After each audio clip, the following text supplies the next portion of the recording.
하나님께서 여러분과 함께 마태오가 전한 거룩한 복음입니다. 주님의 말씀입니다.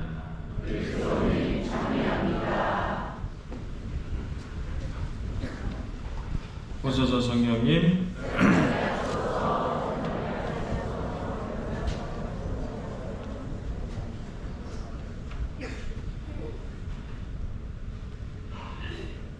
오늘은 지극히 거룩하신 삼위일체 대축일입니다. 여러분들, 우리가 흔히 교리 중에 믿을교리라는 게 있어요. 믿을교리가 무슨 말이냐면 인간의 이성적인 언어, 또 때로는 다양한 예시들을 통해서도 완벽하게 이해할 수 없는 부분, 그래서 성교회가 2000년 역사를 통해서 이어져 내려오면서 신앙을 가지고 설명할 수는 없었으나 그렇게 믿어왔었던 교리들, 그것들을 믿을 교리다라고 이야기합니다. 오늘 우리가 하고 있는 이 삼위일체 대축일의 삼위일체 교리가 바로 믿을 교리 중에 하나입니다. 관례적 역동성에 의해서 예수님께서 승천하시고 이제 성령을 보내주셨으니까 아빠, 성부와 아들, 성자와 성령께서, 또 합조자 성령께서 함께 하나를 이루시는 삼위일체 대축일이 전례적 부분으로 쭉 주일에 등장을 하게 되죠. 그러면서 이제 다음 주에는 지극히 거룩한 성체와 성령 대축일까지 이어지게 됩니다. 삼위일체 대축일의 모습들, 일반적으로 우리가 가르치고 있는 부분을 살펴보면 교회적 해석으로 볼 때 하느님은 완전히 하나이신 분이지만 그 위격으로는 세 위격을 가지고 계신다. 세 분의 하느님이 하나이신 것이 아니고 한 분의 하느님이 세 가지로 나뉜 것이 아니다. 이해가 되십니까? 나는 이게 완벽하게 이해가 된다. 있으세요? 있으면 여기 계시면 안 돼요. 병원에 가셔야 돼요. 네, 진짜로. 왜냐하면 이거는 내 신앙으로서 고백하는 믿음이지 내 머리로서 이해할 수 있는 부분이 아닙니다.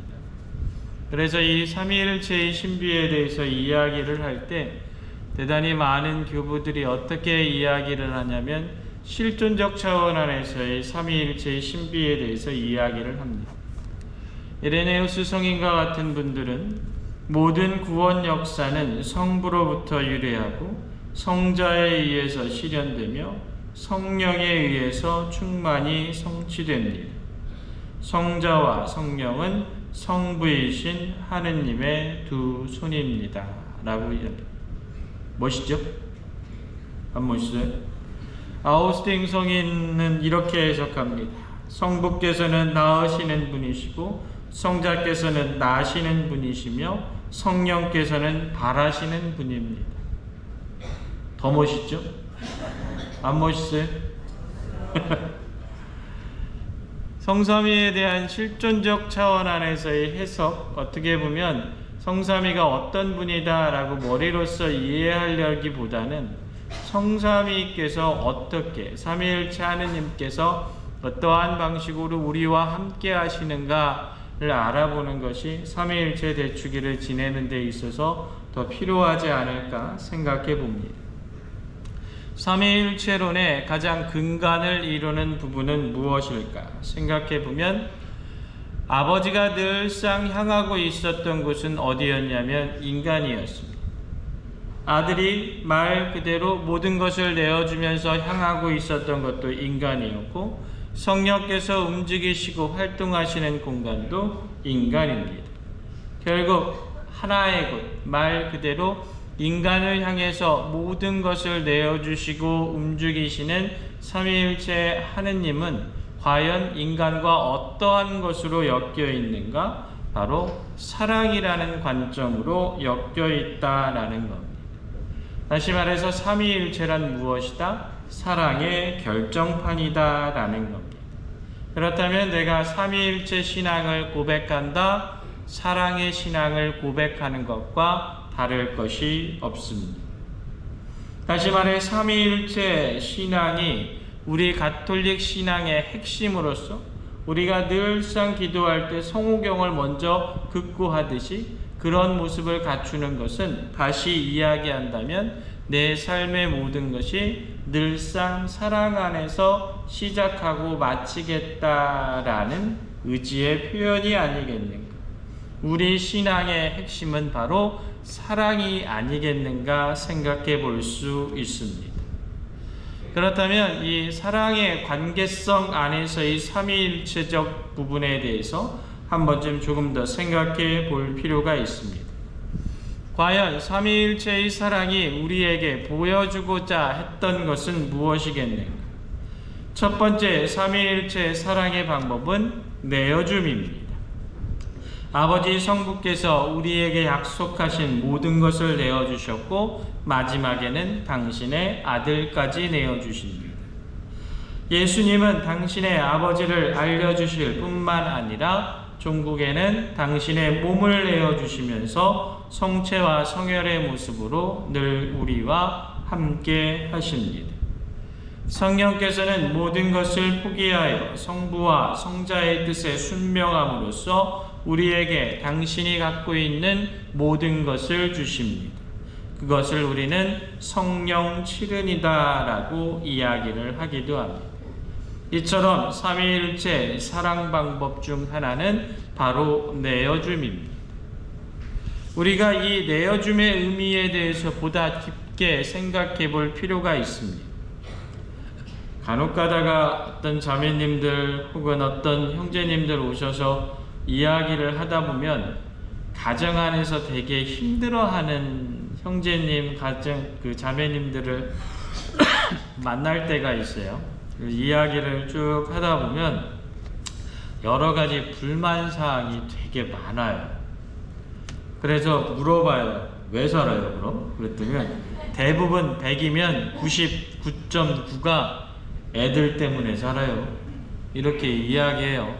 그래서 요즘은 시대가 많이 바뀌어서 예전에는 그런 얘기를 쉽게 하지 않았는데 아주 쉽게 사제랑 조금 더 친하고 그러면 와서 신부님 저 20년 지나면 조론할 거예요. 이런 얘기도 막 해요. 사제로서 한편으로 대단히 안타깝습니다. 그래서 쭉 이야기를 하다 보면 대다수의 원인이 뭐냐면 나는 상대방에게 이만큼 정말로 내어주면서 하는데 상대방이 그만큼 내어주지 않는다라고 이야기하는 경우가 대부분입니다. 그래서 많은 경우에 있어서 여러 가지 의견 차이, 또 때로는 불만, 또 때로는 여러 가지 불협화음이 난다라고 이야기를 합니다. 맞는 말일 수도 있을 것 같습니다.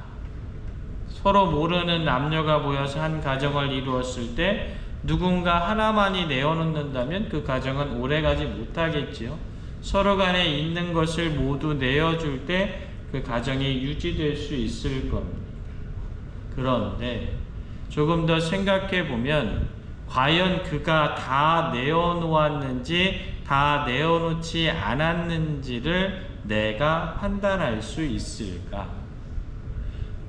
나와 상대방, 내 앞에 있는 남편 혹은 아내가 말 그대로 그런 불만을 갖고 있음을 혹은 불만이 들고 있음을 과연 내가 스스로 모든 것을 명확하고 객관적으로 계량할 수 있을까? 저는 솔직히 그럴 수 없다라고 생각합니다. 만일 모든 것을 동등하게 10개면 10개, 20개면 20개를 같이 내어놓을 때 사랑이 유지될 수 있다면 우리는 하느님과 예수님과 사랑을 나눌 수 없습니다. 과연 우리가 예수님이 우리에게 주신 것만큼 그분께 돌려드릴 수 있을까? 아닐 겁니다. 그런데 우리가 삼위일체 하느님과 온전히 사랑의 관계를 유지할 수 있는 가장 큰 이유는 무엇입니까? 아버지와 아들과 성령이 당신이 내어주신 것을 셈하지 않기 때문에 그렇습니다. 우리가 사랑의 관계를 유지할 수 있는 부분의 첫 번째는 내어줌이지만 그 안에는 반드시 그것을 셈하지 않는 것이 필요하다라는 겁니다. 두 번째 삼위일체의 사랑 방법은 함께 있음입니다. 누구와 함께 있는다라는 것은 100% 사랑을 전제합니다. 사랑이 없고 관심이 없고 서로 간에 의지함이 없이 함께 한다라는 것은 대단히 힘든 일입니다. 그렇다면 한번 살펴보아야 합니다. 우리는 교회 안에서 공동체와 함께 합니다. 우리는 하느님 안에서 하느님과 영원히 함께 하기를 희망합니다. 그런데 과연 내가 진정한 사랑의 관계로 그 안에 머물러 있는지 생각해 보아야 합니다. 교회 안에 머무르는데 내 마음대로, 내 주장대로, 내가 원하는 대로의 신앙만을 이야기한다면 사랑이 있을 수 없습니다. 사랑이 있을 수 없다라는 것은 공동체에 머물 수 없음을 이야기합니다. 반대로 내가 거기에 머무르기 위해서는 내 것을 줄이고 내려놓아야 합니다. 하느님 안에 머무르려면 하느님을 알려고 노력해야 합니다. 하느님의 가르침을 따르고 하느님과 속삭임을 나눌 수 있어야 됩니다. 그렇지 못하면 사랑하는 관계가 아닙니다. 그렇게 사랑하지 않으면 하느님 안에 머문다라고 이야기할 수 없습니다. 세 번째, 삼위일체적 사랑의 방법은 선포함입니다. 사랑의 선포란 그저 말로 하는 것이 아니라 진정 내 모습을 통해 보여주는 것입니다. 사랑을 보여준다라는 것은 100% 내 자신의 희생을 기반으로 합니다. 그 희생을 기반으로 한 이타적인 모습을 다른 이들에게 보여주는 것, 그것이 바로 사랑의 선포입니다. 이 사랑의 선포는 단순히 내 아내와 남편, 내 부모와 내 아이들에게 하는 그 정도의 사랑을 이야기하지는 않습니다. 내가 힘들지만 공동체의 활력을 위해 자신을 끊임없이 희생하는 사람들, 내가 손해를 보는 것 같지만 다른 이들의 행복을 위해서 아낌없이 내 것을 봉헌하는 사람들이 있습니다. 내게 명예가 다가오지도 새로운 이익이 생기지도 않지만 정의와 평등을 향해서 살아가는 사람들의 모습도 있습니다. 이것이 우리가 지향해야 할 이타적 사랑의 모습입니다. 사실 지금 눈 감고 편승하고 지금 참으면 만사가 편합니다. 그렇지만 눈 감지 않고 편들지 않고 참지 않고 분노할 수 있을 때 그리스도의 나라를 선포할 수 있습니다. 그렇게 선포된 나라에서 비로소 하느님의 삼위일체적 사랑이 이야기될 수 있는 것입니다. 사랑하는 형제자매 여러분, 그렇게 삼위일체의 사랑은 내어주고 함께 있으며 선포되는 것입니다. 그것이 바로 우리가 삼위일체를 살아가는 모습이며 삼위일체의 의미를 세상에 나타내는 모습입니다. 세상은 점점 더 어려워져 가고 있습니다. 위정자들은 오로지 자신의 이익만을 위해 서스럼 없이 권력을 남용하고 이를 지키고 외쳐야 할 언론은 침묵이 강요됩니다. 가장 순수하고 아름다워야 할 교회는 자본주의에 타락해가고 물들어가는 세상입니다. 이런 세상을 바꿀 수 있는 것은 삼위일체적 사랑밖에 없습니다. 그 사랑을 살아가는 것, 그것이 그리스도인들이 해야 할 의무입니다. 상처받고 힘들어 하는 교회를 보듬어 품에 안고 진정으로 그 안에 사랑의 열매가 맺히게 하는 것, 그 열매는 정의와 평화와 기쁨의 열매로 맺혀져 그리스도를 알지 못하는 이들에게까지 전해질 수 있는 것, 그것이 바로 우리가 오늘 해야 할 일들입니다. 연중제 8주간이 시작됩니다. 삼위일체 대축일인 오늘 과연 진정 우리는 어떠한 모습으로서 그 삼위일체의 사랑의 소명과 의무를 다하고 있는지 한 번쯤 깊게 성찰해보는 그런 시간들 되시길 부탁드립니다. 보라, 내가 세상 끝날까지 언제나 너희와 함께 있겠다. 아멘.